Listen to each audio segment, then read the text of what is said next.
네, 안녕하세요. 이번 시간에는요, 장애인의 세제 혜택에 대해서 살펴보도록 하겠습니다. 장애가 있음으로 인해서 소득 보장이 상당히 빈약하다라는 것을 우리가 배웠죠. 기본급여도 약하지만 부가급여로도 그것을 100% 충당하기가 어려웠습니다.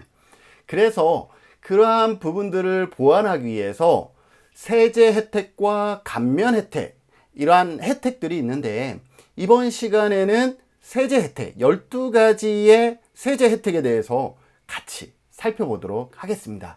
어떠한 세제 혜택이 있는지 같이 보실까요?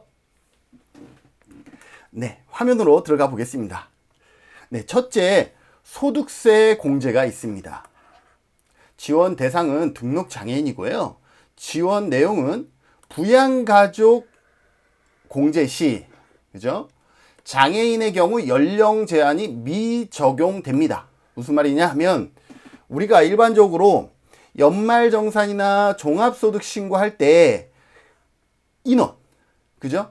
동거인에 대한 감면 혜택, 공제 혜택을 보는데, 이 부양가족에서 나이가 자녀이거나 그러면 아니면 65세 이상 노인이거나 이러면 공제 금액이 커지잖아요.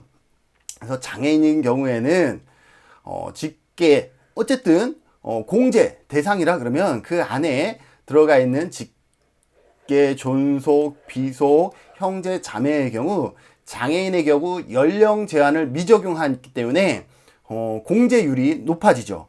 더불어서 소득 금액에서 장애인 1인당 연 200만 원 추가 공제가 이루어집니다. 그럼 어떻게 이 공제를 받으려면 어떻게 해야 되느냐?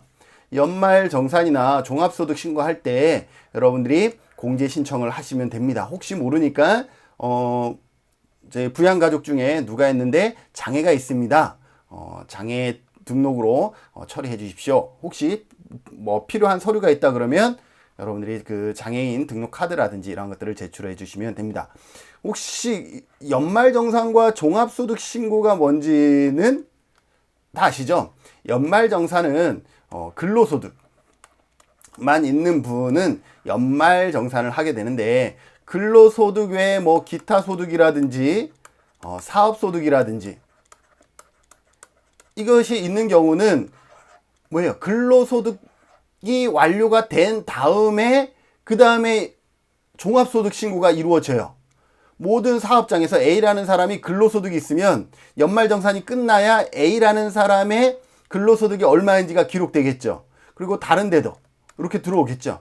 그러면 종합소득 신고는 연말정산이 끝난 이후에 5월 말까지, 근로소득 외에 소득이 있는 분은 뭐예요? 종합소득 신고를 해야 됩니다. 뭐 홈택스에 가서 할 수도 있고요. 직접 찾아가서 할 수도 있습니다. 그때 1인당 200만 원 추가 공제가 이루어진다는 것 기억하셔서 놓치지 마십시오. 더불어서 승용 자동차에 대한 개별 소비세가 면제가 됩니다. 소비세가 있고 다음에 할 취득세가 있는데 이거는 다른 거예요. 그죠? 물건을 살 때 그 소비할 때 나오는 소비세가 있는데, 승용 자동차에 대한 소비세 면제가 있습니다. 장애 정도가 심한 장애인이 본인의 명의 또는 장애인과 등록표상 생계를 같이 하는 배우자, 직계, 존속, 비속, 직계, 비속의 배우자, 형제, 자매 중 1인과 공동 명의로 등록한 장애 승용차 한 대에 대해서 5년 이내에 양도할 경우는 잔존연도분을 부과를 하게 됩니다. 무슨 말이냐? 장애인 당사자의 명의로 자동차를 사면 개별 소비세가 면제가 돼요. 장애 정도가 심한 경우에.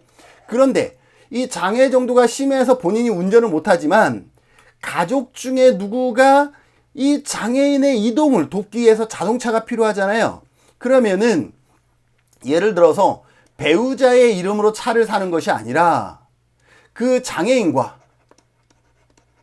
플러스 배우자가 차를 살 때 어떻게 하냐면 공동 명의로 삽니다. 로 구입을 하게 돼요. 그랬을 때 이 장애 정도가 심한 장애인과 배우자가 공동 명의로 살 때 뭐예요? 그 차를 5년 동안 유지한다라는 조건에서 개별 소비세를 면제를 합니다. 그런데 2년만 타고 되팔았잖아요. 그러면 잔여 3년치 요거를 부과를 한다라고 보시면 될 것 같습니다. 보통 뭐 얼마냐? 뭐 경차 같은 경우는 개별 소비세가 뭐 100만 원 정도 하죠. 100만 원에 교육세가 30%니까 30만 원이 붙어요. 그러면 130만 원 정도가 공제를 받는다라고 보시면 될 것 같아요. 그래서 개별 소비세는 맥시멈 500만 원 한도에서 면제되고 교육세는 이 개별 소비세의 30% 한도 내에서 면제가 됩니다. 그래서 그럼 이거 어떻게 해요? 제일 좋은 거는요. 자동차 판매인에게 상담할 때 이거는 장애인 그 차량으로 구입할 겁니다 라고 얘기를 하면 이분들이 알아서 처리해 주니까 여러분들이 그 정보를 놓치지 마셔서 개별 소비세 뭐 경차 같은 경우는 130만 원. 그래서 가끔 자동차 브랜드에서 뭐예요? 개별 소비세 뭐 할인 뭐 이렇게 하잖아요. 그러면 100만 원 개별 소비세가 100만 원 들어가는데 70% 할인이면 30만 원만 내는 거예요. 무슨 말인지 아시겠어요? 자, 이 개별 소비세가 있고 더불어서 취득세가 있어요. 취득세는 좀 더 비싸죠. 그죠? 그래서 이거는 뭐냐? 차량명의 장애인 정도가 심한 장애인. 네, 장애인 본인이나 아까 개별 소비세와 똑같아요. 그 배우자 또는 주민등록상 장애인과 함께 거주하는 직계 존속, 비속, 재혼포함한 직계, 비속의 배우자, 형제, 자매 중 1인과 공동 명의로. 근데 여기에 조건이 있어요. 2000cc 이하의 승용차에만 취득세 면제 혜택이 있습니다. 그러니까 여러분들 어때요? 보통 우리가 중형 자동차라고 하는 예를 들어서 소나타라든지 뭐 K5인가요? K5라든지 뭐 SM5 이러한 자동차들의 cc가 얼마예요? 1999 이 cc죠. 그러니까 이러한 중형 자동차를 살 때 뭐예요? 장애인 차량에 대한 취득세가 면제가 될 수 있어요. 그러나 여러분들이 이거보다 더 높은 예를 들어서 2.5 뭐 그랜저 2.5라든지 그랜저 3.0 이러한 자동차를 살 때는 이러한 취득세 감면 혜택을 볼 수가 없다라는 것. 그래서 이러한 부분들을 여러분들이 참고하시면 될 것 같고 더불어서 승차전원 7인승 이상 10인승 이하의 승용 자동차나 승차전원 15인승 이하의 승합차 적재 차량 1톤 이하의 화물차 1륜 자동차 중 한 대 이것을 할 수가 있습니다. 그래서 어쨌든 장애인 한 분의 한 대가 이러한 혜택을 볼 수가 있기 때문에 만약에 혜택을 보다가 여러분들이 대판다 그러면 그런 거 시기나 이런 것들을 잘 조절해야 되겠죠. 그래서 지원 내용은 취득세, 종전 등록세에 포함되는데 이 취득세, 자동차세가 면제가 됩니다. 살 때 들어가는 취득세가 면제가 되고요. 그리고 매해마다 자동차세 나오잖아요. 이 자동차세도 어떻게 돼요? 면세가 된다라고 보시면 될 것 같습니다. 시군구청 세무과에 신청하시면 됩니다. 자, 승용자동차 LPG 연료 사용 허용이었는데 우리가 이 제도는 좀 바뀌었다라고 볼 수 있어요. 2010년까지 LPG 사용 이게 과거지만 여러분들 한번 아시는 분들은 들어보세요. LPG 사용 자동차를 허용했었고 더불어서 LPG 가스 할인을 받았었어요. 그런데 이게 장애 수당이 나오면서 어떻게 됐냐면 할인을 모든 사람에게 준 게 아니라 제한적으로 줄여나가기 시작했어요. 그리고 또 2010년에 장애인 연금 제도가 만들어졌죠. 2010년에 장애인 연금 제도가 만들어지면서 적용되면서 이 가스 할인은 LPG 가스 할인은 전면적으로 폐지가 됩니다. 2010년에. 그리고 2010년부터 언제까지? 2019년 3월까지는 누구만 LPG 자동차를 살 수가 있었냐면 장애인만. 장애인의 이동 수단으로 활용되는 자동차에만 LPG가 허용이 됐었어요. 그러니까 이거죠. 렌트카와 택시는 뭐예요? 개인이 아니기 때문에 LPG 연료로 운행이 됐었죠. 그런데 일반 개인은 LPG 연료의 자동차를 살 수가 없었어요. 그런데 그것이 2019년에 변경이 됐죠. 일반인도 뭘 살 수 있어요? 맞아요. LPG 자동차를 살 수가 있게 된 겁니다. 그래서 어떻게 보면 승용자동차 LPG 연료 사용 허용은 이제는 장애인만이 아니다라는 거예요. 일반인도 다 살 수가 있으니까 이 조건은 굳이 여기에 들어올 필요는 없는데, 이 내용을 설명해 드리고 싶어서, 이 변화된 내용을 설명해 드리고 싶어서 갖고 왔습니다. 지원 대상은 장애인 또는 장애인과 등록표상 거주를 같이 하는 보호자, 그리고 뭐 공동명의 전과 같고요. 지원 내용은 LPG 연료 사용을 허용한다. 그리고 LPG 연료 차량을 구입하여 등록 후 휘발유 차량을 구입하여 구조 변경도 가능했었는데, 이제는 어때요? 이게 모든 사람한테 풀렸다라고 보시면 될 것 같습니다. 장애인 의료비 공제 혜택이 있습니다. 등록 장애인이고요. 당해년도 의료비 지출액 전에 15%를 공제해 줍니다. 어디에서? 네. 근로소득자의 연말정산 또는 종합소득 신고할 때 공제 신청 시 뭐예요? 아까는 사람에 대한 할인을 200만 원까지 해준다라고 했으면, 이거는 그분이 의료비 지출액의 15%를 추가로 공제해 준다. 우리가 의료비 공제, 사람 공제, 뭐 교육비 공제 이런 거 있잖아요. 그래서 그런 걸 얘기를 합니다. 장애인에 대한 특수 교육비 소득 공제도 있습니다. 마찬가지로요. 등록장애인이고 사회복지시설이나 보건복지부 장관으로부터 장애인 재활교육시설로 인정받은 비영리 법인에 지급하는 특수 교육비 전액에 여기도 마찬가지 15%. 그러니까 의료비도 15%, 특수 교육비도 15%를 공제한다 라고 보시면 될 것 같습니다. 언제? 근로소득자의 연말정산이나 종합소득 신고 시 그렇게 이루어진다 라고 보시면 될 것 같고, 장애인 보험료도 공제가 됩니다. 죄송합니다. 이런 오타는. 네. 장애인 전용 보장성 보험의 보험료 공제 연 100만 원 한도에서 어떻게 해요? 마찬가지 15% 공제율을 적용합니다. 언제? 연말정산이나 종합소득 신고. 그러니까 이렇게 하면 되겠죠. 의료비 공제, 보험료 공제, 뭐 교육비 공제 이런 식으로 해서 여러분들이 같이 이해하시면 되겠죠. 자, 더불어서 좀 색다른 내용이죠. 상속세의 상속 공제입니다. 등록 장애인 상속인과 피상속인이 사실상 부양하고 있던 직계 좀비속 형제자, 이거 설명 안 하려고 했는데 혹시 모르는 분이 있을까봐, 직계와 반계라는 게 있어요. 그리고 존속과 비속 있어요. 존속과 비속이라는 게 있어요. 이 차이 아시나요? 직계는 나를 기준으로 위아래를 직계라고 합니다. 반계는 좌우를 반계라고 합니다. 존속은 위쪽을 존속이라 그럽니다. 비속은 아래쪽을 비속이라 얘기를 합니다. 그러면 예를 들어서 나의 아버지는 뭐가 되는 거예요? 직계이죠. 위아래, 나를 통해서, 그죠? 위쪽이니까 직계, 존속이 되는 거예요. 내 아들은 밑에니까, 나의 밑에니까 직계, 비속이 되는 거죠. 그러면 이모는 어떻게 되느냐라는 거죠. 이모는 나와 수직관계예요, 수평관계예요? 나와 수직관계에는 어머니가 있었죠. 그런데 어머니와 이모는 수평관계죠.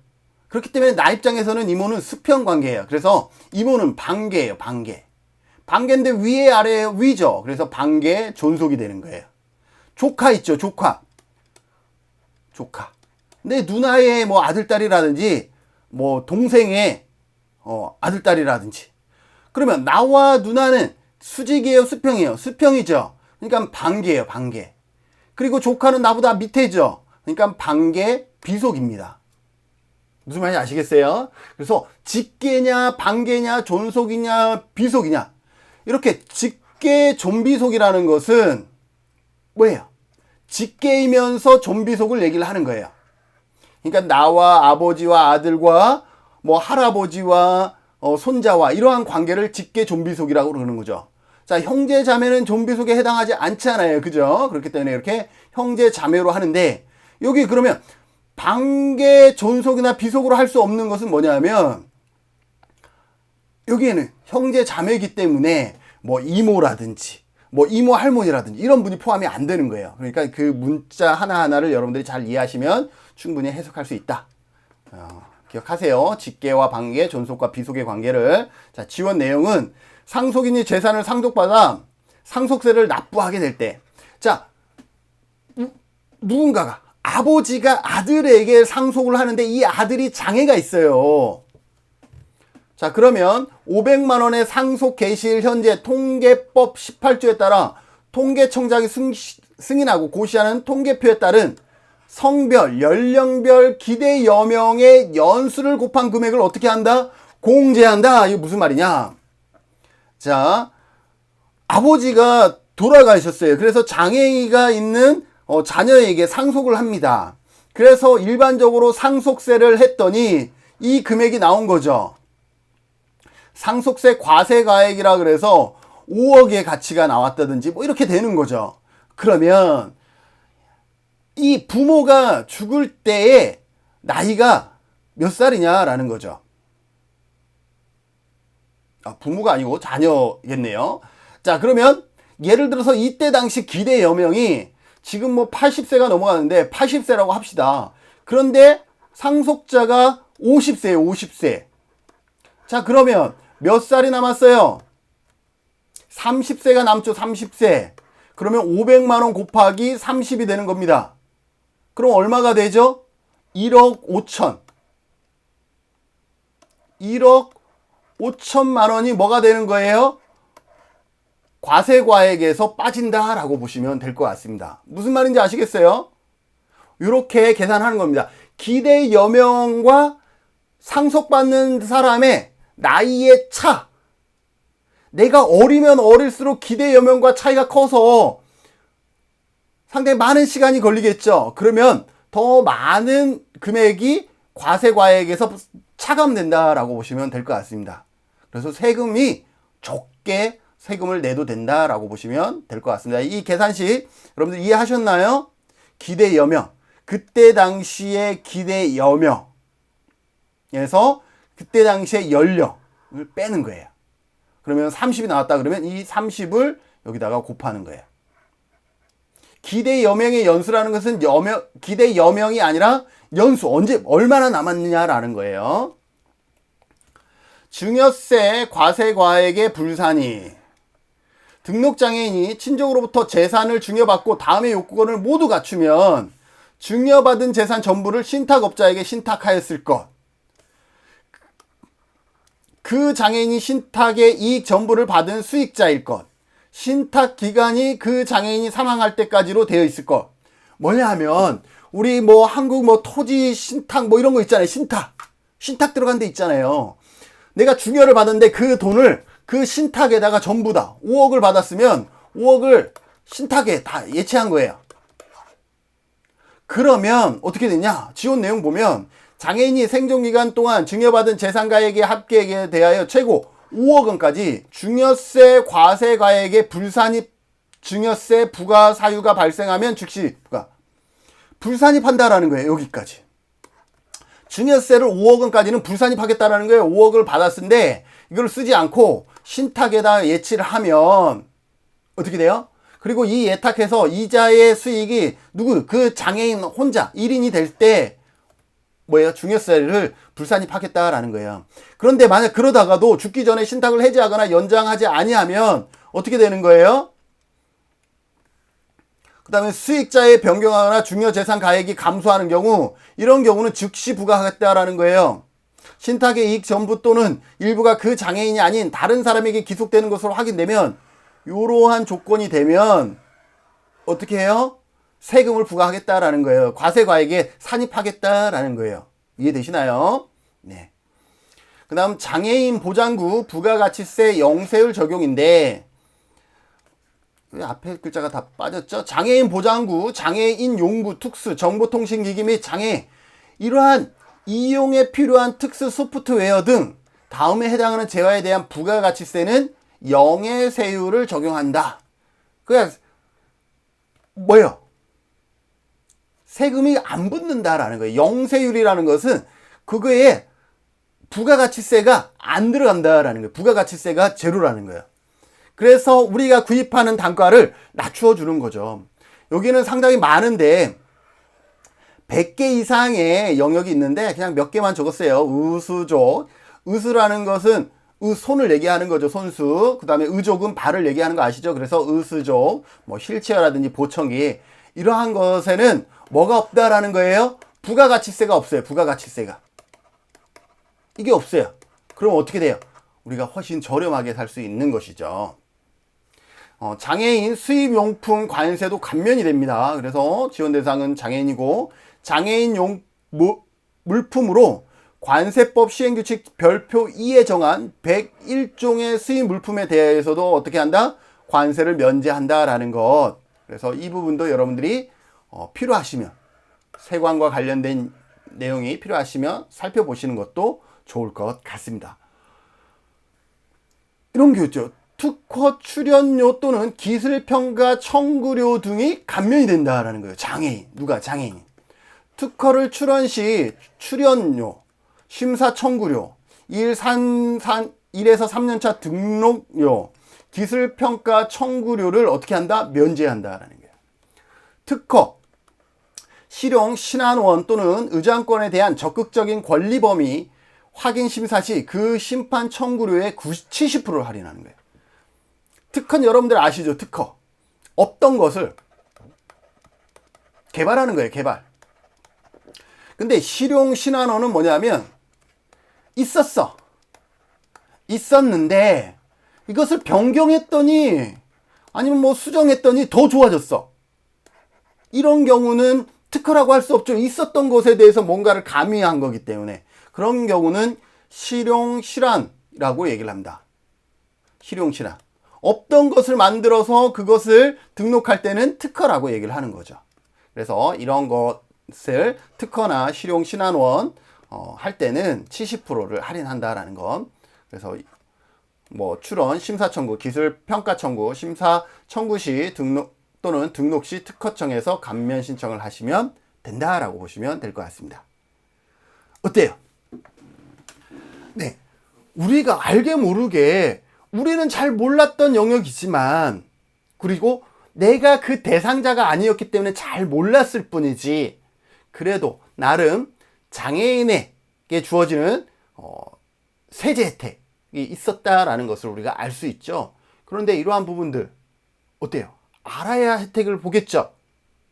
예를 들어서 연말정산 하거나 종합소득 신고할 때 그냥 저기 뭐 부모님이 장애라고 하면 어머니 몇 살입니다. 그러면 그 연령에 대한 감면만 받게 되는 거죠. 근데 장애가 있습니다. 뭐 이러한 얘기들을 반드시 해줘야 되는 거죠. 무슨 말인지 아시겠습니까?